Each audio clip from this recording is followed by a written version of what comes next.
الفيديو ده موجه لعمر كمال عبد الواحد. ايه اللي انت بتعمله ده يا عمر يا كمال؟ ايه اللي انت عملته ده في الماتش؟ ولا عرضية ولا عارف تباص. ايه كمية المس باص كلها يا عمر يا كمال؟ انت اول ما جيت الاهلي قلت هو ده بس اللي هيريحني من محمد هاني، اسيستات وجوان والدنيا كانت حلوة. طلعت انيل من محمد هاني، مفيش مستوى خالص. مفيش مستوى خالص. اسوأ واحد في ماتش امبارح هو عمر كمال.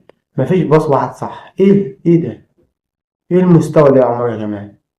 ماتش امبارح اثبت ان في لعيبه قاعده في الاهلي ما تستحقش ان هي تكون موجوده في النادي الاهلي. ماتش امبارح رغم انه هزيمه بس فيه كام مكسب حلوين، ان في كام لاعب في الاهلي يستحقش ان هم يكونوا موجودين في النادي الاهلي. عمر كمال، شكري، بيكهام، العش. اللعيبه دي مش موجوده اصلا دون المستوى. وهم المكسب الوحيد من مباراة امبارح هو محمد عبد الله. لعيب كواليتي عالي جدا، مستواه هايل ما شاء الله. محتاج يبص لزملاته اكتر، ما يبصش في الارض ويلعب بأنانية. شوف لما وصل زملاته في كام هجمة عملنا خطورة من ناحية